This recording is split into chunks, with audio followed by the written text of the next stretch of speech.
Mind the gap. My dear Fabrizia, how are you today? I'm good. How are you? Good morning. I'm very good. Good morning, good afternoon. What time of the day is it? I'm lost. I'm losing. It's winter. It's dark. It's starting to get dark outside. So it should be afternoon here. Yes, days are shorter. We need to start drinking sooner. It's almost beer o'clock. Yeah. Oh dear. How was your day? My day was good. It's a really, really busy time. Busy time of the year. It's also exciting, new things, and for next year planning things. Oh, I'm happy. Great. I'm also planning some of my tours for next year, hoping to do as many as I possibly can. Right. We have something planned, which we will talk about later, I suppose, because today we're talking about, well, you're going to read this quote about learning, right? Yeah, we're going to talk about knowledge and learning. Read quotes. I just do a little recap Okay. first about what we said in the last episode last week, and it was about talent, about the fact that what is holding people back from closing the gap is not lack of talent or perceived lack of talent. It's much more important to do the work than to refrain from doing it because we believe that we will never amount to much. So I hope we have somewhat helped dispel the myth of talent, at least a little bit. But of course, again, we are asking our listeners to submit us their feedback. If you don't agree with what we said last time about talent, just leave us a comment on this episode on our site at closingthegap.live. Record your comments. We have a little button where you can just send us your little recording. You can speak into the microphone and we'll try to answer whatever you have to say in one of the next episodes. But anyway, so that was about talent. Also, if you agree, you can leave a comment. Yes. Not just if you don't agree. But yeah, it will make for a conversation, which is what we want.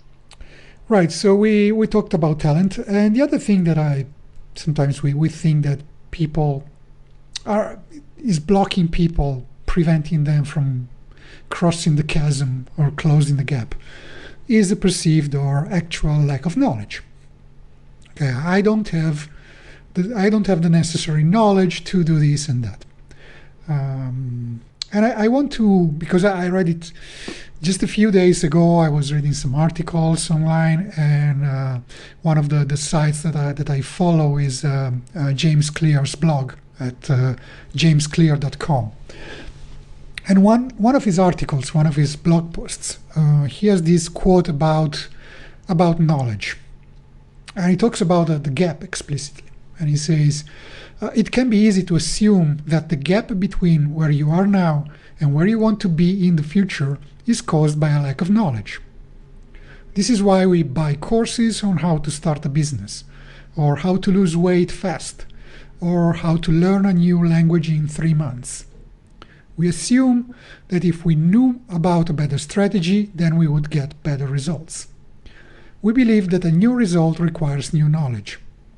What I'm starting to realize, at least so says James Clear, however, is that new knowledge does not necessarily drive new results.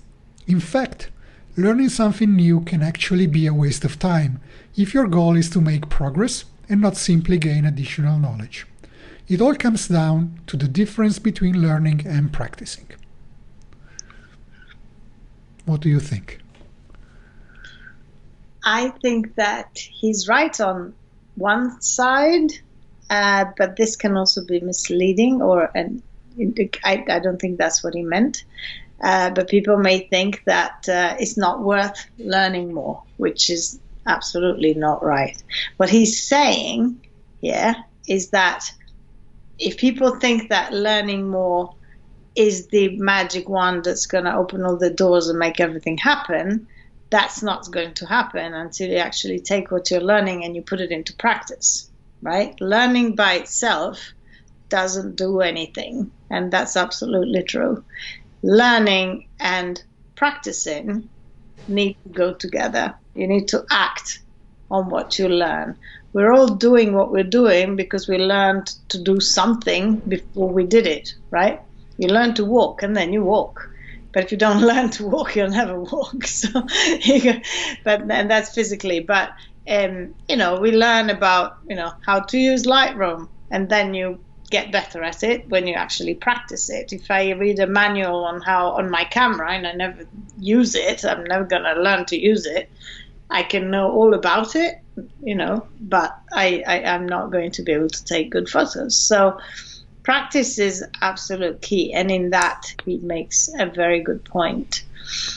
On the other hand, investing in knowledge, investing in learning is also key to growth, because investing time, money, or whatever one, it usually takes both. We can learn so much from the internet. We just go on YouTube and watch 1,000 videos, so we're actually investing time in that. But then we get confusing kind of knowledge, opposite views on things, different things that are disconnected from each other. And that is a waste of time. We're just, overloading on knowledge. We actually, I find, hooked on social media. There's videos about this and videos about that, and you can learn anything. All of the information that we need is out there, really. But then the way that it's put together in a way that works for you and actually helps you along your path, that comes from somebody who knows what they're doing and are actually good at teaching it. So to have a mentor or to do a course on something that is going to make your ship go faster is not wrong. Then what you need to do is act on it, come home, read those notes, and actually put things into practice.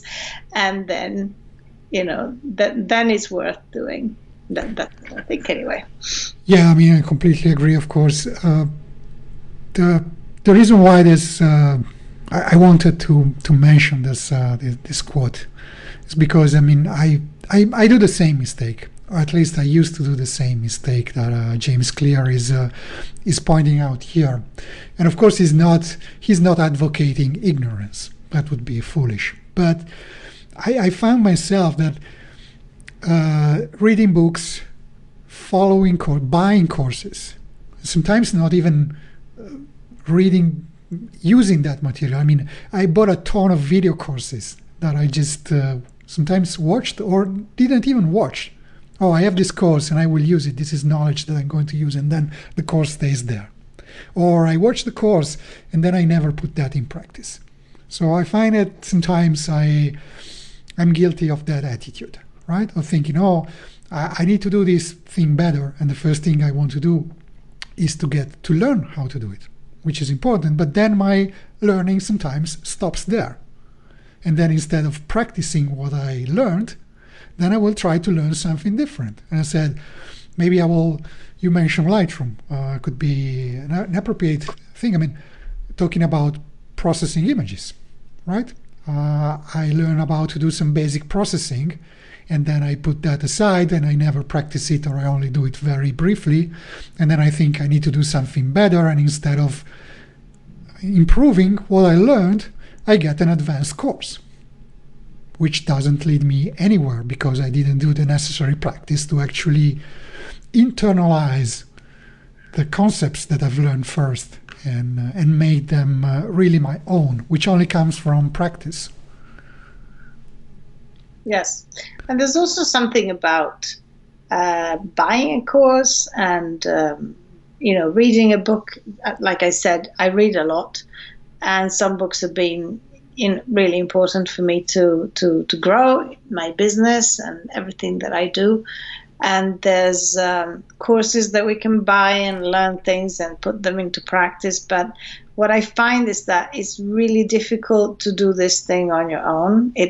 My work and my business have done like huge leaps forward when I got myself a coach, when I went to a workshop where there was actually an actual person teaching me and showing me and guiding me and see what I'm doing and fitting that to my way of, because that's what good teachers do, to my way of working and saying, look, you're doing this, you're doing that, this is good, this is bad, and you can improve this way, and giving me like practical steps to act upon.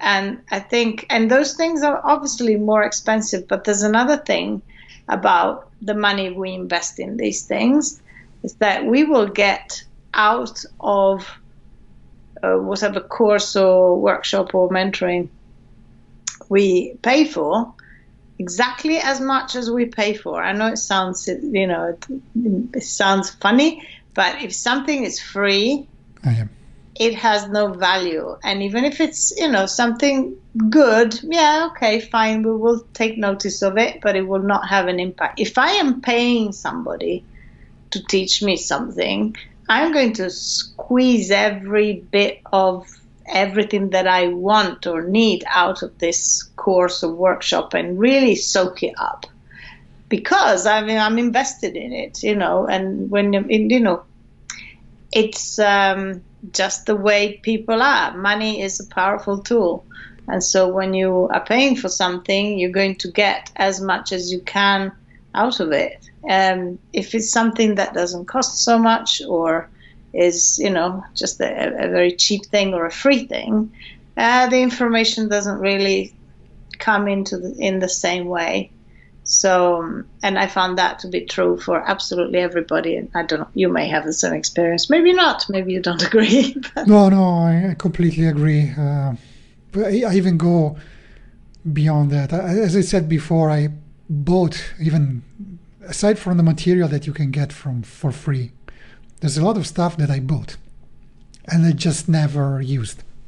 I mean, I've got still got some DVD courses on DVD. I don't even have a DVD reader on my computers anymore. I would not be able to use that. Yeah, but the value of that is the cost of a DVD. If it had cost you $2,000, you would have bloody watched it.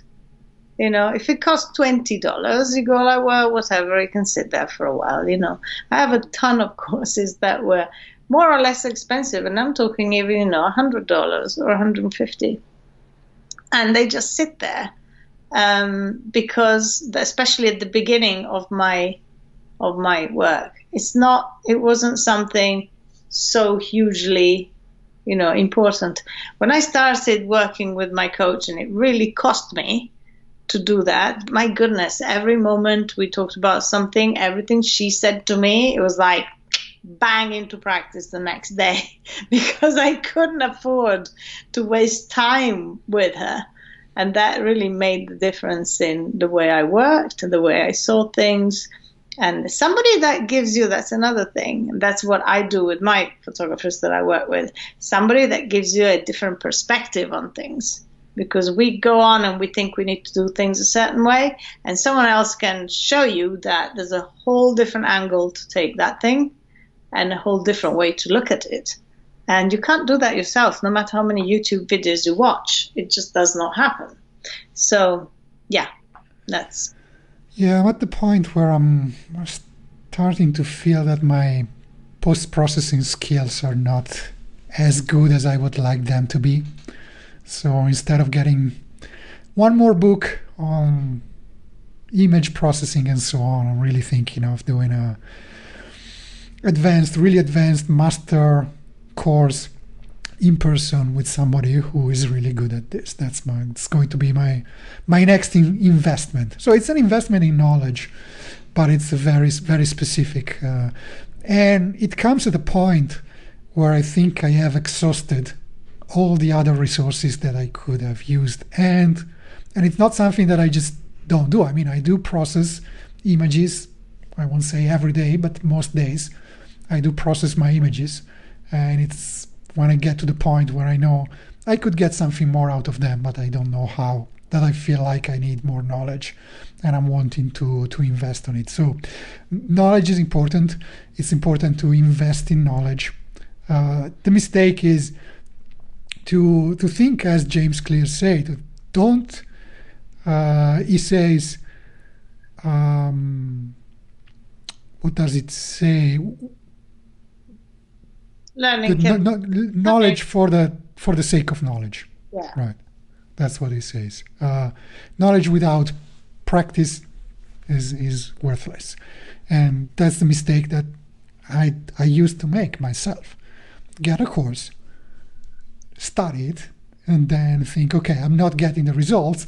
I will get another course. I will get a better one, a more advanced one, which is not doing anything for me. I think that's the gist of it. I think and also because if we are curious animals and we want, we like to learn stuff, new stuff. At least I am like that, and a lot of people are like that. And then, it's a lot easier to learn something new, to read a new book and watch a new videos and sit there and learn something, have somebody, than to actually do some work. It's more pleasant, isn't it? Mm-hmm. It's like, obviously, it's more fun to sit for 2 hours reading a book about something interesting than it is to actually sit down and do the bloody work. So in the end, that can also be an excuse not to do things, because we feel like, I need to learn this better. I need to know more about this. And, I need to get to the advanced Lightroom before I can actually start processing all of my images all over again. And it's an excuse. It's another excuse. It's another form of resistance. It can be another form of resistance that happens. Just this endless quest for knowledge that really takes all the time that you have and doesn't give you any time to practice. So they need to be in this thing. I believe in balance. Yes, there is some places where balance is good. There was a discussion on Facebook the other day about processing tools. I mean, you mentioned Lightroom, and somebody else was mentioning Capture One, which is just a new version just came out. So I'm just going to a little bit of the technical here, but I shoot with Fujifilm cameras, and there is kind of either I don't know if it's true or it's a myth that Fujifilm RAW files are somewhat not easy to process with Adobe tools like Lightroom. Like they are inferior with respect to tools like Capture One. So there is this, there's a British photographer, I'm sure you know him, Damien Lovegrove. Mm. Yeah, he's a wedding photographer, portraits and so on, so he's in your kind of field. And he said, I'm testing Capture One, but I've come to the realization that if people cannot get the results they want out of Lightroom with the Fujifilm files, it's not because Lightroom is an inferior tool for that. It's because they haven't acquired the knowledge and the skills through practice to be able to get the best results out of them. And then they take the shortcut of thinking that they need to learn another tool. And it's a great tool, and all the tools are great. And if you know how to use it, you know how to overcome their limitations and that. So people sometimes think that they need another course, or maybe they need a better tool, when in fact what they lack is the necessary skills that you acquire through practice. Yeah, and sometimes they need to learn to take better photos to start with, so they so much post processing. I'm not talking about you. Get it right in camera. Get it right. Yeah, sure. I tend to talking about post processing because I like to do it. I get lost in it, but I don't want to spend hours doing it. So I tend to do as little as I can, and I tend to not be a perfectionist on that. But it's so easy to think, oh, there's a new software, how exciting. And that it's a bit like, we get hooked on software that does new things, like a video game type of attitude, there's this new thing and let's start playing with it. Of course I can spend a whole day playing with the new software. That's fun. But it's not getting me anywhere. sometimes, which doesn't mean that we shouldn't experiment with some things. Obviously, I have tried new things and they do work, and sometimes they do make our life quicker, our work quicker, our life easier. So it's, like, again, there is a balance and we need to. You said that having a coach or a mentor is something really important if somebody wants to grow, and it's also important for feedback, I believe. We will talk about, we'll do it systematically, maybe in a future episode, about deliberate practice and what it means to practice deliberately. And one of the criteria that people have used to define, to characterize, to distinguish deliberate practice from simple random doing stuff and practicing, is the fact that in order to practice effectively, you need to have immediate, meaningful feedback, right? So having a coach, a mentor, a tutor, somebody that can give you immediate and effective feedback is very important. So that can be hard on the internet, right? I mean, we run the risk of getting feedback from strangers on Facebook that will like our pictures. That's not what we mean. Yes, or give us wrong feedback, wrong information, wrong things. That something that just happened today. I read a post by a photographer in a group who she started off. She's very good at what she does. She's new, but she's good. She does nice photos. I mean, nothing wrong with that. And she was sharing in a photography group that she was she just started in business, and how she was pricing her, what she was offering, and how she was, just doing fine art prints and this and that. And she mentioned the price she was selling that, and it's fairly high. I don't think it's high, but way higher than most people. And she got a barrage of people saying, you cannot price yourself. You right off, right out the gate. That's way too high. You'll never find clients. You need to, start from the bottom and work your way up. And I worked for free or whatever, for so long just to create a portfolio. She already has a portfolio. She's been shooting friends and family for years just to get images to make sure that she had a body of work that was good enough. And she just got bashed by some people because she dared put herself out there with a higher price, offering better things, and not wanting to start from the bottom, which is absolutely right. So I actually wrote to her and said, I think your price is actually low, not high. So, but you get at first during those 100, tens, dozens of comments coming in, being a newbie, she was really taken aback, because then you go like, oh my God, I had an idea. I feel like this is what I want to do and how I want to start my business. And then I'm getting all this negative bashing feedback from people who've been in the business for many years. So maybe I got it all wrong and it's not going to work, So some things can be very, very unsettling, and even, really destroy you from the beginning, because the feedback that you get is wrong. And in that case, it was. So anyway. So I think it's really important to get feedback from people that have your best interests at art, and that you can trust and you can depend upon, even in a safe space where you're not completely at the mercy of whoever finds your post on the internet, which is, it's the realm of trolls and naysayers and so on. I think we will have we should do a full episode dedicated to ignoring the naysayers and the critics. Yeah, and also to bear in mind that social media has had the immediate result that now everybody's entitled to an opinion, obviously, but what social media has done is that it's given everybody a way to just splatter their opinion out there, whether it's based on, experience, facts, or any kind of knowledge or not. Everybody can have an opinion. Just write it down. And so whatever someone writes and someone else writes has the same weight. It's a little post. It's a little thing, and they all, there is no way of telling who's actually knowledgeable about this thing and who's just kind of saying things out of the depths of their own mad head.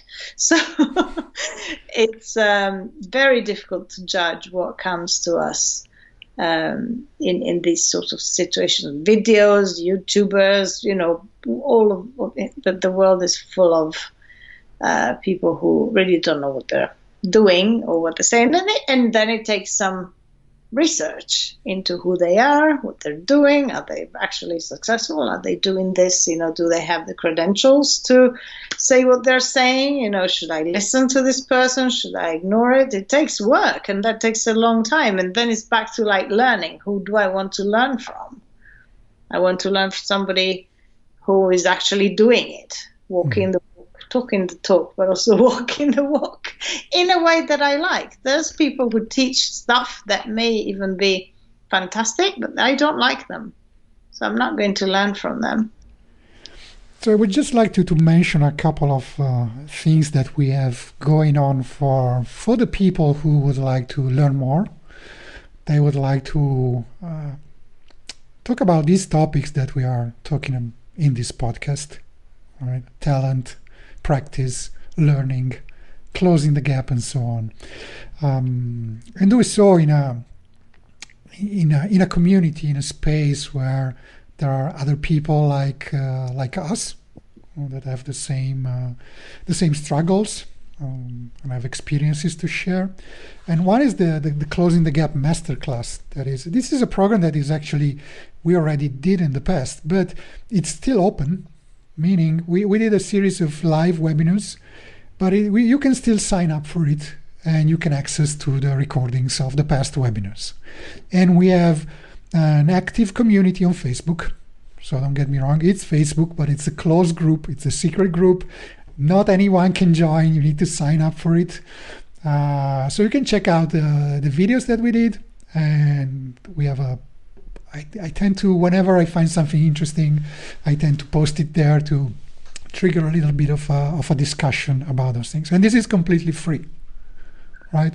So let me see. I think you can just go. We will put a link in the show notes for this. But you can just go to my website. It's at ucphoto.me/CTG for Closing the Gap. Okay? You can just sign up. And we'll let you know how to join the group and how to access the recordings. That's one thing, and I said it's completely free. It's we wanted to do this because we believe that we love to share what we do, right? And we want to benefit as many people as possible. The other thing, do you want me to say it or you want you to say it? Oh, yeah. Well, because we are lovers of good things and beautiful places, and experience is what really makes things happen in us. I think being somewhere in the body actually helps. That's why workshops are effective. And, we go somewhere, we invest that time and whatever, and we get ourselves out there and we interact with other people, and that's when the magic really starts to happen. So we're planning to do a week in Tuscany where we're going to be talking about closing the gap. We're going to be talking about superpowers. We're going to talk about, because it's one of my courses, and we're going to be talking, doing photography, sharing our skills, and everything that goes with it, and all the things that we're going to be talking about.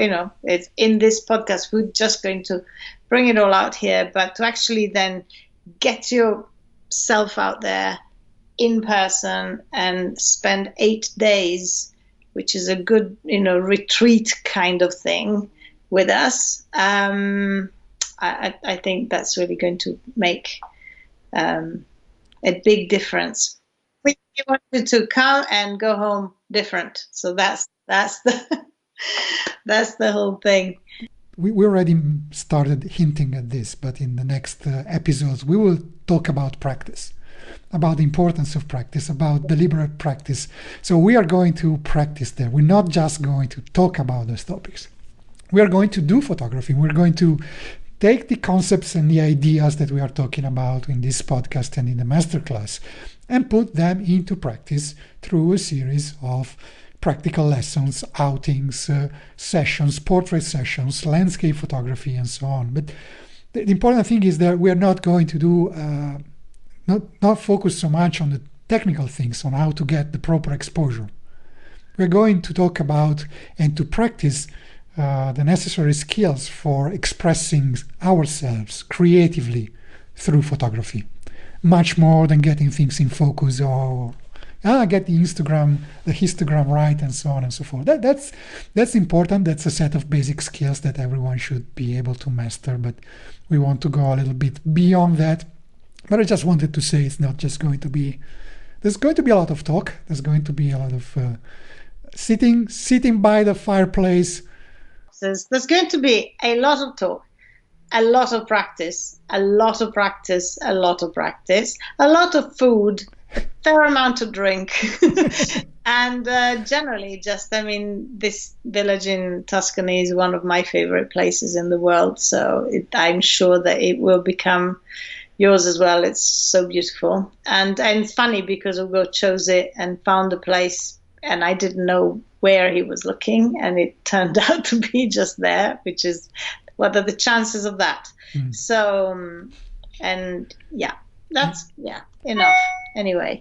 Yeah, we're going to rent a villa in the countryside. It's going to be exclusively for us for a week, and we're going to have a chef that is going to cook for us, and we'll spend our time there. And there will be food, there will be wine and drinks and books and discussions. Also, you know that if we don't have food, I'm not coming. No, come on. It's got to be good. It's got to be good. That's important to me. We're in the heart of Tuscany. I mean, okay, that's all of my workshops start with a dinner, and there's a good reason for that. Exactly.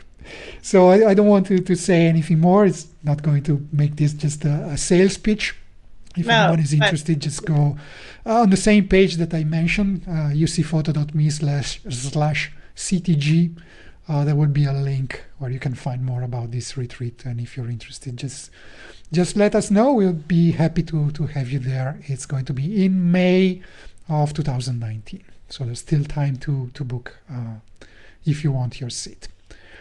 Right. Okay, enough with that. I think we have talked quite a bit about knowledge and why knowledge is important, even though it shouldn't be the only thing. It's not all about knowledge, as James Clear says. Anything else you would like to say? Not really. That's okay. We've done it. No, I think we said enough about knowledge. Now we need to talk about practice. Maybe that's going to be the next. Yeah, the next I think we're going to start talking about practice and how to practice, because mindless routine and time wasting sometimes practice. We can just go off and try this and do that and do that and do that, and it doesn't really get the results that we want. We can practice a lot and not get anywhere, although we always get something out of any kind of practice. But the best type of practice is, like you said, deliberate practice. So to learn how to actually use our time deliberately practicing, and that I think would be very useful. Yeah, I believe there are some tricks that you need to employ and some mistakes that you need to avoid, or otherwise practice doesn't becomes useless or not as useful as it could be, as you said. Okay, so I invite everyone to join us again next week. It will be our 4th episode. I'm having a lot of fun doing this with you, Fabrizia, and we'll keep having fun in the next few weeks. And again, find us at closingthegap.live. and leave us a comment, send us a question. Use the appropriate button to record your question, your even your critique. If you have something that you don't agree with what we said, just let us know. We are open to getting your feedback. Yes, and because we're not scripting any of this, we kind of say, well, this time we're going to talk about that. And like, for instance, this quote that we talked about today, he just gave it to me like 2 minutes before we started talking. So it's all about what we really feel, what we really think, and it's just unscripted. So anything you say will, impact our next episodes. We will address things that you want to know, and even make whole podcasts of some topics that you may throw our way. So we are extremely flexible, but we're going to keep going because it is fun and it is nice. Hopefully they think it's nice too. You can make this better. Yeah. All right. Have a nice rest of the day. Talk soon. Bye bye. Bye bye.